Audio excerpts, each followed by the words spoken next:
Alright, what's up guys? Gabe here, back with another video of Gabe's Fishing. But this week, unfortunately, I couldn't get out on the water for reasons. But I'm just going to show you what's in my tackle bag right here. So it's a little unorganized, but this is just stuff I bring about every week in summer and fall fishing. I do have other boxes, other gear, other soft plastics like everyone does, but I'm not going to go through that. I'm just going to go through what I normally bring in this box right here, this bag right here, my tackle bag. So I guess let's get started. It's a little unorganized, but let's get started.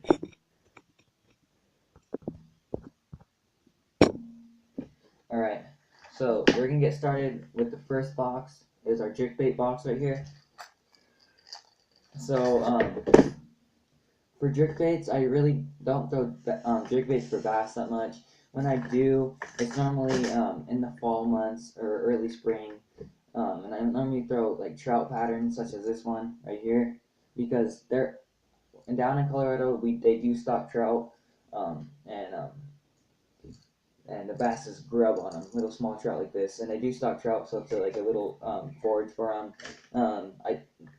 And little jerkbaits like these, little brown trout like this, and little rainbow trout like this. But I do throw jerkbaits occasionally for bass, not as much. I normally throw them for trout, little minnow type jerkbaits, and even I've had it's unbelievable, but I've had trout try to eat this, and this is half the size of the trout. I've had trout try to eat little baby trout like this, little brown trout. But I normally throw jerkbaits for trout, not as much as for bass. But that's it for a jerkbait box. I do have some bigger ones for bass and some tiger colors and perch colors right there.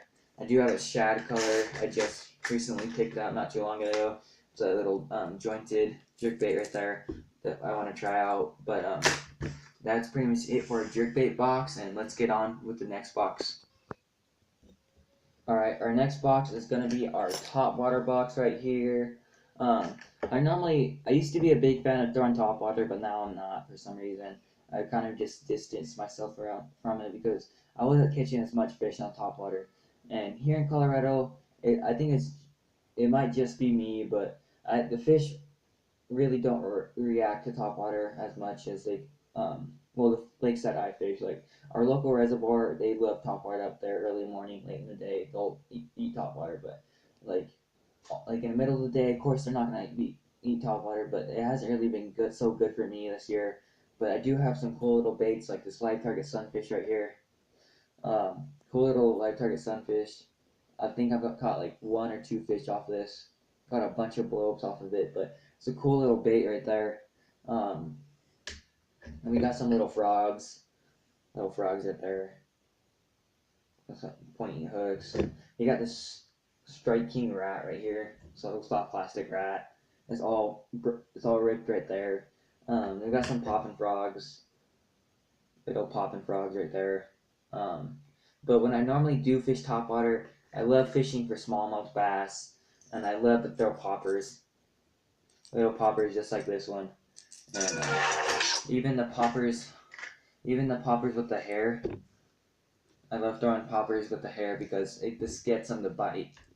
But I do have some other like classic jitterbug baits right here, and some little old school spook right here. But let's get into the next box, I guess. We do have some little frogs like this too, but let's get into the next box. Alright, so next is our crankbait box. There we go, our cranks right here. Crankbaits, I love throwing crankbaits in spring and fall. I think they're a great bait to throw. I got some Rapalas. I don't have hooks on this one either. I got some like little Rapala that dives 1 to 3 feet or 2 to 3 feet right here. I love throwing shallow diving crankbaits. I've never really been a big fan of deep diving crankbaits for some reason, but here's my favorite crankbait. Dives like 1 to 3 feet. It's my favorite crankbait. It's in a shad color, and we do have shad in the summer at our lakes too, and it's just a reaction strike bait. It has rattles. It's loud and it's perfect, you know. I do got some other baits, some lipless baits like this. I got a bunch of baits. I'm not gonna go through all of them because it'll take forever. But I do got like another lipless like this. But that's pretty much it for our crankbait box. We do have some deep diving ones like this, and then we got like another deep diving jointed one like this. But that's pretty much it for our crankbait box. Let's get into the next box.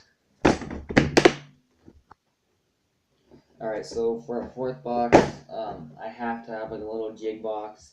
Because jigs are the stuff, you know. I have some spinner baits in here too, but got some jigs in here. You guys have a look at those jigs. Got some football jigs right here. Striking football jig. Got some other striking flipping jigs right there. Then we got some other football jigs. I think this is like a Berkeley jig. I don't think this is a Berkeley jig. I have no idea. I think this might be another striking with a Berkeley trailer though. Definitely a Berkeley trailer. But we got that jig. We do got some spinner baits in here. This one doesn't have a trailer on it. I have a little jig head on that back of it, but this one doesn't have a trailer on it. And we got another spinner bait right here. It's $1. It's a $1 spinner bait from Walmart. And honestly, these $1 spinner baits work great, just as well as the expensive like striking spinner baits and everything.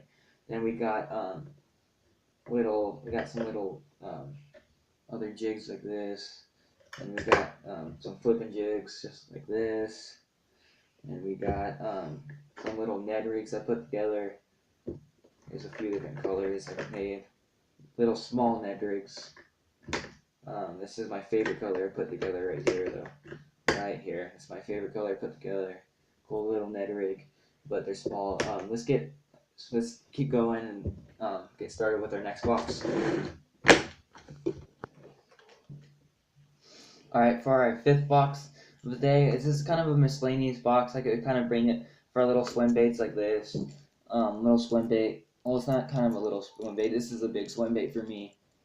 But for some of you like big Huddleston guys, like I don't know, it's kind of hard. It's really hard for me to throw like big Huddlestons. But I got some like soft swim baits like that.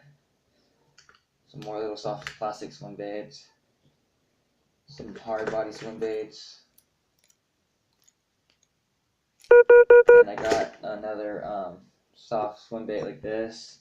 And I got some little drop shot. I love using these for drop shots. I have some other little jigs in there, drop shots. There's some bunch of little jig heads in here, but we really don't have to go through that. But let's get started on our next item. Alright, so we're gonna just get into the plastics real quick.